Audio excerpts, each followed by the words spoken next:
game. So that could level definitely 1. be something to check out here. We are onto the Rift. The second match of the day about to be underway here. We have EG versus XDG going live. And it is going to be Snoopy and crew trying to take down now Zuna and crew. Zuna in the jungle for his team. Going to be rocking some Olaf. Snoopy on the Lee Sin, which is also something we're going to watch because we don't usually see him on those aggressive type junglers. We have not seen him play that for quite a while. If almost ever in the competitive scene. Whenever there was a Lee Sin on the Evil Geniuses side, it was Froggen who wanted to play it in the mid lane. Not Snoopy, he got it in the jungle. XDG feels pretty confident. They have something in their mind and to prioritize as they make their way into this match. As they move into the jungle, it's just going to be a red buff hold here. And it doesn't look like EG really wants too much about this. They're going to make sure their jungle's safe. But as long as they don't lose anything, they'll be fine with it. No, and as long as they don't get spotted too much by wards coming through, this is going to be a safe back for them with no real danger happening. The only problem that might happen with XGG here is if they don't ward, or since they didn't ward their own jungle on the way through, that someone from EG could have gotten position for them. But that's actually, something that hasn't happened with the new trinket system is since, you see how they're all still recharging because they can't use them until later in the game. I think it leaves so much potential for early game invades and people actually getting in position to make plays. And no one in the competitive scene yet has really taken advantage of that. XDG almost did it a little bit there. They were looking for a one and done. They didn't really leave any wards to be placed, as you said, because the trinkets were going out and they hadn't put any extra money into it. But for now, they were looking to get the advantage we were just talking about. Something that'll give them a lead as they get to 20 minutes. They're in a safe zone, nowhere near no man's land, and they have the game in their hands. CEG staying safe for the beginning. However, it is going to be pretty much even matchups. Yeah, we're going to see that Zuna, or not Zuna, Smithy rather now. It's going to take a bit. We're so used making to his Zuna way being down to the bottom lane with Bloodwater. Obviously, we got to check to see if Snoopy has many counter jungling options as well. Yeah. Zuna burned through almost all his mana. Luckily, he's got that blue buff to pick it back up. And the mid lane, obviously, I think is going to be a big focus of this game. Whether or not ManCloud can shut down Pobelter's Cassidy. That's just huge because there is this perception that as soon as a team locks in Cassidy, it's just GG, the game is over. It's not the case, and ManCloud is ready for it. Kayle has been destroying people. Yeah, it gets scary, especially as you get to the late game because you kind of just sinks in even more that she's going to two-shot your team. And even if your mid lane says I can pick a Riven and kill him, don't believe him. Yeah, don't believe that they're going to pick Riven. That ended up happening, unfortunately, for NIP against Rockhat. They thought they could beat Kayle with Riven, and they were sorely mistaken, especially if we get to late game here. Just the Lich Bane Kayles that have 600 or 700 AP are just two-shot machines as far as squishies are concerned. Well, that's the kind of stuff that ManCloud focuses. You look at his champion pool, and they banned out Kha'Zix on him first. Kha'Zix can two-shot people. He likes to have that ability to change a fight completely within a few abilities. And really, it's almost hard to play those champions because there is a little bit of a trade-off and high risk, high reward if you're not in the right spot. Kayle could also be theoretically good against Yasuo if Yasuo goes and tries to lock down an extra person with his ultimate. They know exactly where that damage is going, and he should be able to ult it as long as it's not happening on him.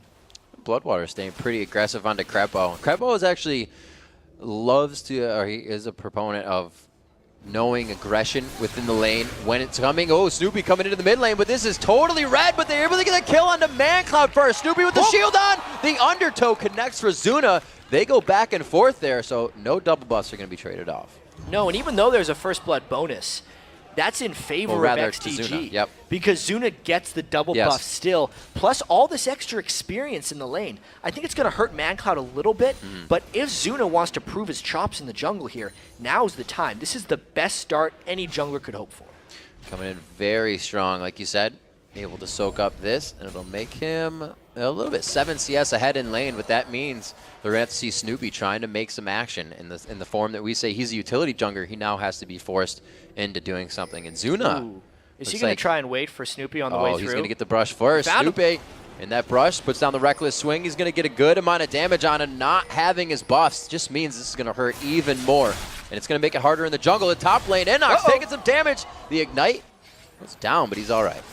And another hook in the bottom. Bloodwater is in the wrong spot right now, and he needs to make his way out. It's only going to be a bit of damage trade, and even Bloodwater thinks they can turn around to regress.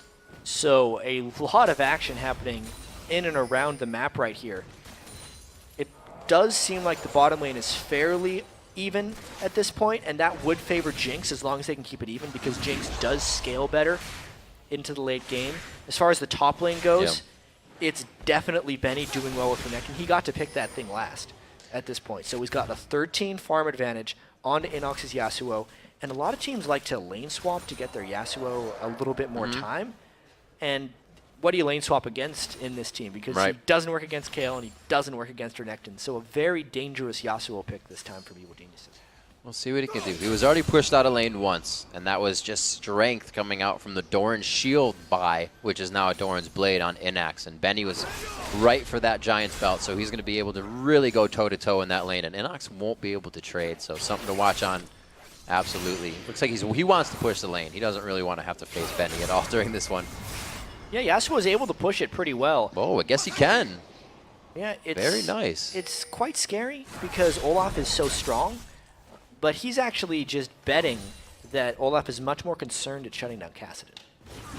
Playing it very smart, and there it is. They are going to try to shut down Kassadin, and it's just before level 5. Dead. Pobelter started to feel safe in lane, and XDG takes advantage. Especially since he went back to base and bought a Tear of the Goddess. No defensive itemization whatsoever. Still low on health. Came back to lane without having his flash off a cooldown. It's going to happen. Sure, Inox was able to push up because he realized Pobelter was being a fool.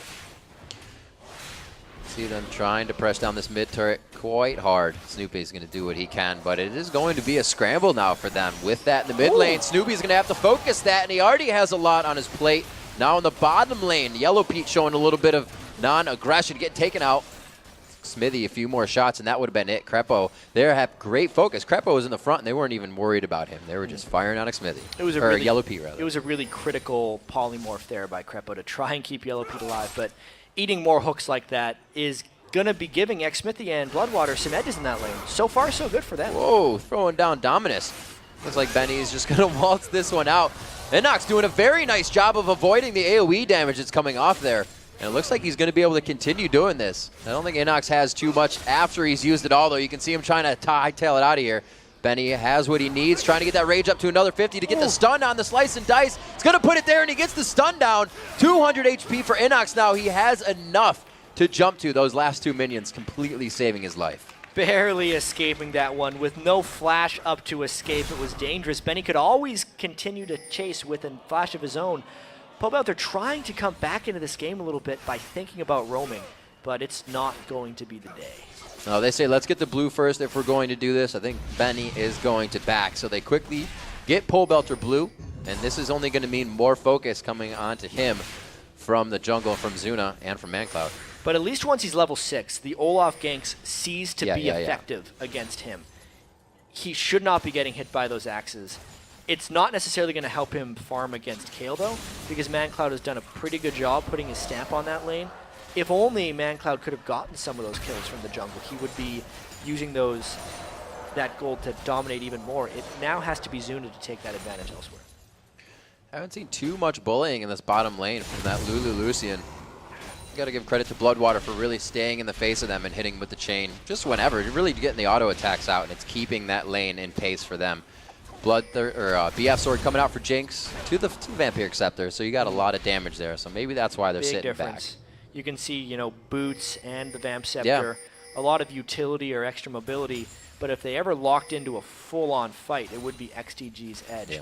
The fear that Xmithy has to account for here is the fact that he has very little extra health or sustain, so if he takes any poke from some of Yellow Pete's things, he's in trouble. And if Snoopy were to get straight onto him, I think he wouldn't be long for this world. And here's something you gotta see. Yellow Pete and Krepo are playing a little differently with the Siege Wave. They're right on the front of it, and you can see XDG, they almost knew that was going to happen. They figured it was coming from the side. They don't want either of the engagements they got.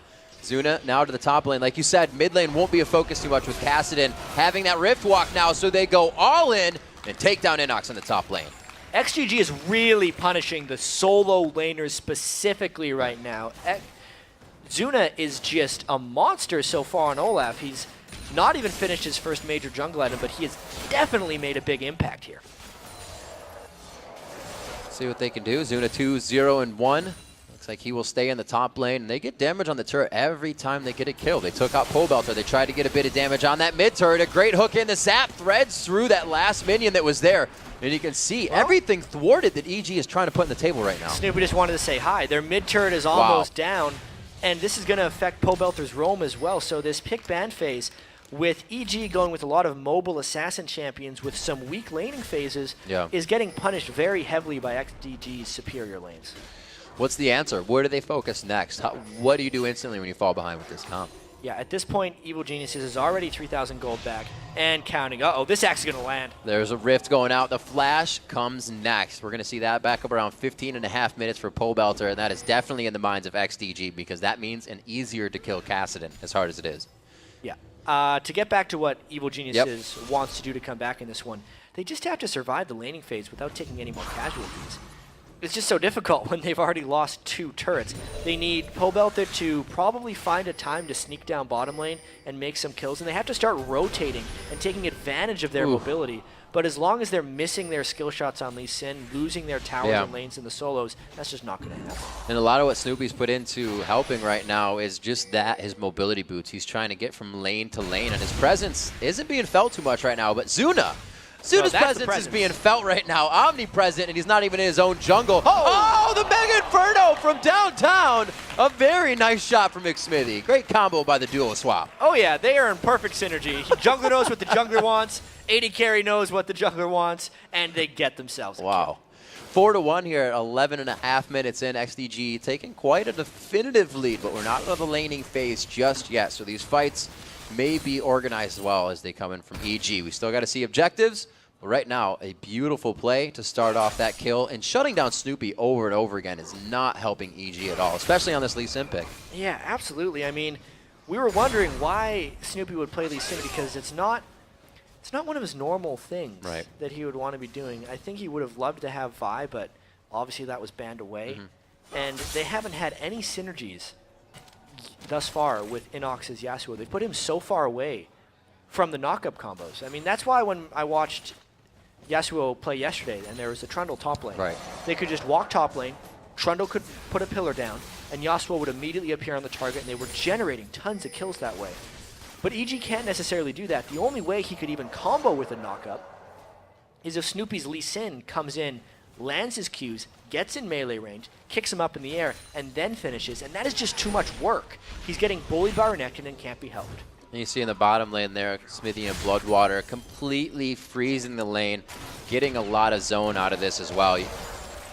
Already backing, cannot do much. Crepo, or Yellow Pete and Crepo are just not having anything in that lane. So when they come back, it's still going to be a stronger Smithy. He has that BF sword, and he's just purchased on the side of Yellow Pete.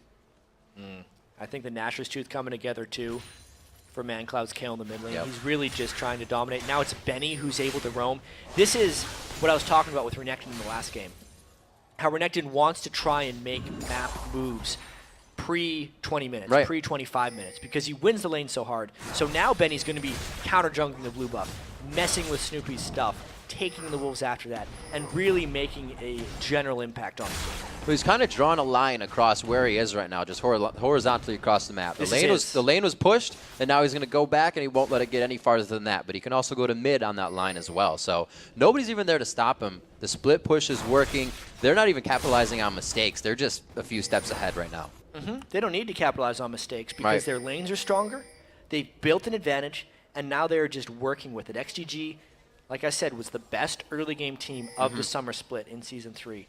They're going to try and continue this one. EG wants to take the Dragon because they've roamed down and they have 5 people, and XDG may or may not want to give it to them. Let's see what they do. They have the positioning. They put themselves inside. Oh, he flashes. It's a wild growth rift out. I like it a lot. They keep going for the fight. Ragnarok is there so he can turn tail and run out of the fight, but they are not done. Zuna's there watching the health of the Dragon. It's going to be a chance for the steal. Snoopy going very low, and they're going to lose the smite on this one. It is down. Dragon is up and angry, and it looks like the fight will continue outside the pit. A beautiful undertow at max range to take down Yasuo. Inox falls, and Zuna heads right back for the objective. XDG did lose 2, but they got 4, and now they have power at this Dragon. It was a slow roam down from Benny, but it was a good one. So they did get a Yasuo combo off, but it was on to Bloodwater, and he still got his box up and trapped both of EG's solo laners inside of it temporarily. Then they decided to stay on the dragon, even though Benny was on his way down. Mega Death Rocket took Snoopy out of the equation, and when Renekton at this stage of the game enters a team fight, it just wins the team fight most of the time. Zuna used his axes, and XDG crushed that one because they found a 5v5. You know, also for Zuna, this is like a heyday game. Who is going to crowd control him even when he doesn't have Ragnarok? Not much. Absolutely. There's Not much. There's Glitter Lances from Lulu, and that's mostly what he would have to look out for.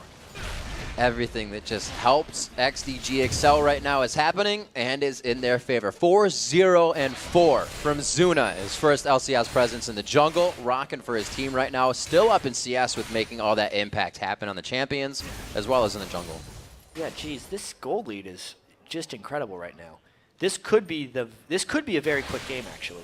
Yeah? Especially considering XDG has incredibly fast turret killing with ManCloud's Kale, and Xsmithy's, still weird to say Xsmithy's Jinx because he's an 80 carry now, but knowing that they know how to convert on their advantages, they've gotten the dragon, they've gotten the other 3 turrets. Let's see if they can get down the second row turrets as well.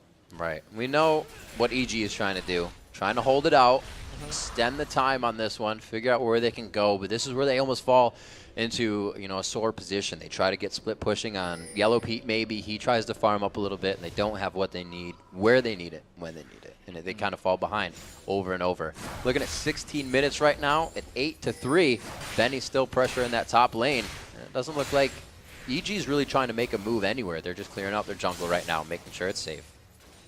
Yeah, you can see Pobelter's not really changed paths with his item build either. He's went for the Archangel Staff, which he's going to try and transform into a Seraph's Embrace, but he's just so squishy. Yeah. He gets hit a couple of times, and he's going to be completely out of that fight.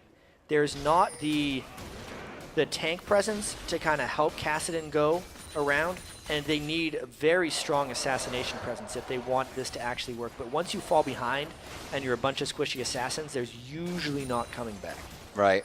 You look at EG's initiation, and it's a cool initiation. They got the Rift Walk in there and the Wild Growth, but it wasn't what they really needed in terms, or Tremendo. It wasn't really what they needed in terms of damage. There's no damage that comes out of being popped up there. Yeah, just a little bit from when he gets on the target, but it just, like, yes, they killed Bloodwater. No, they were not able to kill No, they were not. We'll see what they try to keep doing here. Smithy staying safe on the Thresh Express as he gets himself just out of range. ManCloud's doing the single push in middle, and Benny is still just kind of riding that line from the top lane to the mid line. It looks like he's going to be able to put up enough pressure here to get Pobelter out. That was one hit right there. Yeah, it's the Q and the auto attack from Kale right there. Even if they threw up the wind wall, it would stop the Q, but not those auto attacks from Kale. Like the one ranged attacker in the game that can hit through the wind wall because there's no projectile. As they say over in EU, that Lee syndrome going in. Snoopy tries to get deep. They were getting Pobelter the time to come in here, but the wind wall put vertically next to the fight. It looked good. It looked really pretty, but it was an ill-advised fight as XDG can just steamroll through. Xsmithy's in a bad spot, though. Yeah. Whoa! Max range Lantern, how about that? We got a monthly pass on that one. There's the Inferno Rocket. They have so much poke without really having a ton of poke. It's just one after the other of tiny things, and they're amounting to a lot. And EG can't punish for positional mistakes. You could say, oh, it's fine because he had the Thresh Express to get back to the team. But that was a dangerous move for Xsmithy. Yeah, it's the first. Just wasn't punishable. Pobelter is far behind, generally harassed down as well. Snoopy had that unfortunate need to go in on his landed Resonating Strike. Or Sonic Wave, rather. He got the Resonating Strike afterwards. Not smart moves by EG, and they're getting pretty outclassed right now by XDG. Building pretty much whatever they want to suit their needs. You can see 2 Randuins already being built side by side right there. We got Benny and Zuna both putting those down because it is a team that's going to jump on you. If EG gets the fights they want, they'll be on you in a second.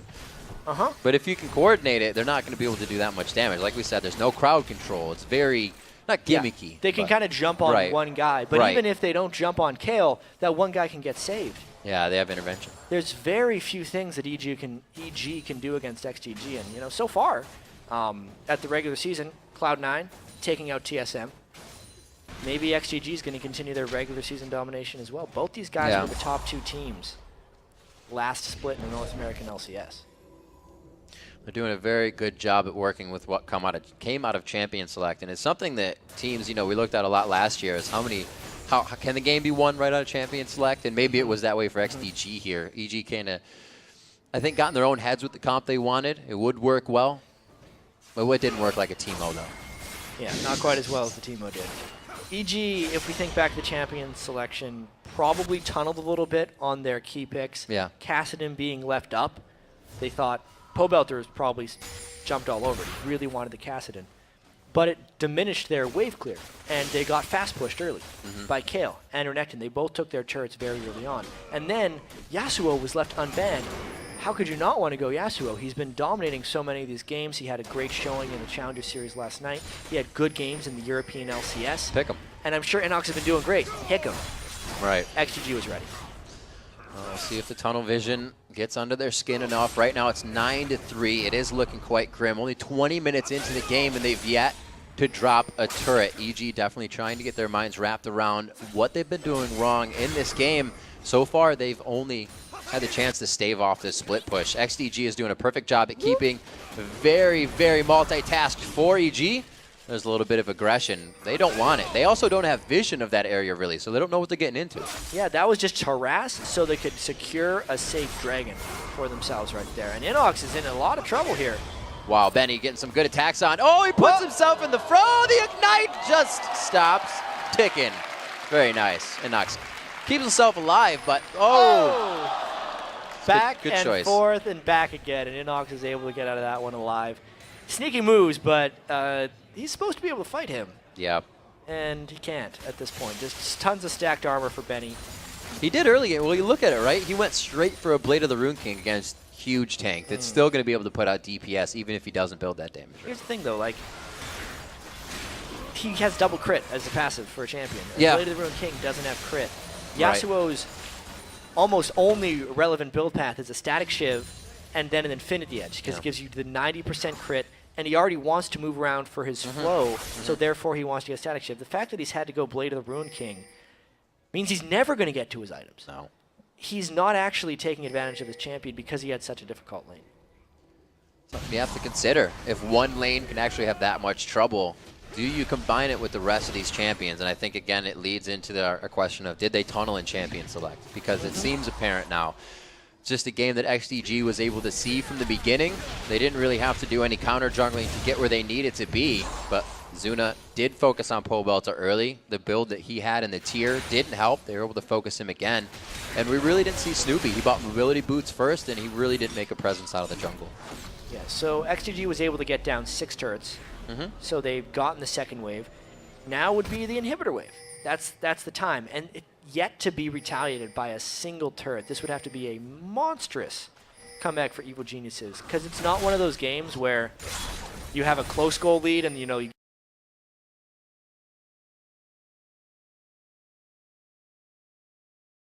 get a few turrets and then you're back in the game. Even if Evil Geniuses got these turrets down, they would still be in a large deficit. And this is actually a little bit of a different game for XDG, if you will. Usually you see Zuna ManCloud with all these kills, but he's the one who's 1-2-6, while the other one's 2-0-1 for Xmithy, 4-0-5, 2-0-3. So they've almost changed up their style of play for this one, and they're letting ManCloud do what he needs to, while everybody else is carrying.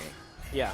At this point, ManCloud was just getting the assist kills, but this could be the fight EG did not want. Oh, from the outside, Xmithy using the Fog of War to his advantage. He's going to come in. Could he get a double here? It's going to be Inox next. The kill does not go to him as they start to trade it around. Very nice job coming in from ManCloud and Zuna to pick up a few more. Zuna with another one now at 6-0-7. Another double kill for him on the game, and the ace for XDG. Just an easy and clean fight for XDG here, but EG is running into XDG at a turret. Pobelter got his face knocked off at the start of that fight. The ultimate finished him, and then EG is in full run mode. They were definitely trying to force something because they knew they were incredibly far behind, but you could really see how far behind they are in this fight because XDG just rolled through them with high-level play. No crowd control. That's really a problem in these fights. You have Renekton and Olaf doing whatever they want. It can't be not said that the crowd control is a problem. Yeah, 607 on Olaf. He's pretty strong in the jungle. You can see why Benny is not allowed to play him in the top lane. Suna wants him for the jungle. And now they're actually baiting a Baron right here. They do not expect XDG to have vision control. And that was very weird, but they got a kill on Mulu. I think we skipped ahead in time a little bit right there. Do the time warp again. Let's get into a fight. All the wards going down in the same spot. You can see a few holding hands there for XDG. Or rather, that would be for EG as they place him over the wall. XDG with 3 pings right now surrounding the Baron area. They have full control of this next fight. And it looks like they won't get Baron. EG does not bite. Now at this point, XDG is playing it safe. EG's done a Baron dance or 2 in their day. Yep. Used to be what every game ended up coming down to in Season 2 for a lot of these guys. This game's not going to come down to a Baron dance, though. I think at any point XDG wants to take Baron, they can. If they want to fight, they generally can as well. So Seraph's into Void Staff. It's actually a good build. Quicken. Yeah, and he needs the magic penetration right now. Because Olaf and Renekton both have the Negatron cloaks already. Even Jinx has been able to pick one up. Wow. He They actually needs just to be went able to go back, through that. almost made those double Spirit Visage. And like you said, Negatron Cloak being picked up on Jinx.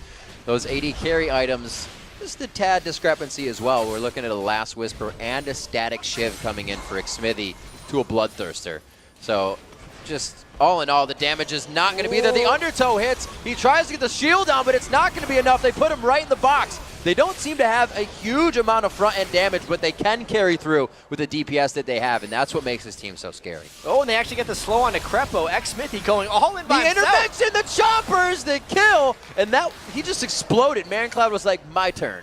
Yeah, that's the Lichbane kill, starting to stack up some ability power. XDG 17-3. 16,000 gold through. They're dominating this one. Something we saw throughout the previous splits was that there was a bit of hesitation. Once a team got a lead, they didn't know where to go with it. We're not seeing that here. XDG has figured out which turret to take next, what to do after a single, a double, or a triple kill, and what to do while taking Baron. Almost may as well get rid of Lee Sin. May as well. He's going to try to mess up your stuff, so you got to finish him off before he has the chance to. Get all messy. XDG had a reputation last split, too, of not being able to close games. Like, they were very likely to throw. They said it themselves. I don't like the term throw, personally, because oftentimes the enemy team makes a lot of big moves to come back into the game, and teams don't want to acknowledge it. But sometimes XDG would throw last split. And this is not the case with the team right now, because all the moves they're making are very crisp and clean, especially that Baron.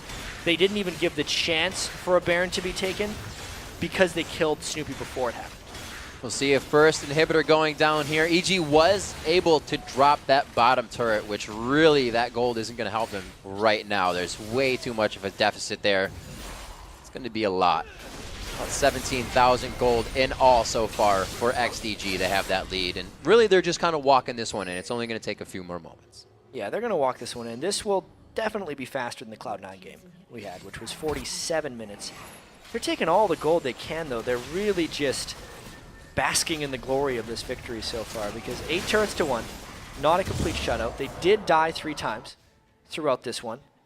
But man, Riv, they have definitely put their stamp on this one. They're saying right now that this role swap is a good idea, and at least early on, there's going to be a lot of questions after this game whether the EG team is just underperforming or whether this XDG role swap has really worked for them. Zuna looked very confident on Olaf, and Xmithy and Bloodwater didn't really make a mistake in that bottom lane.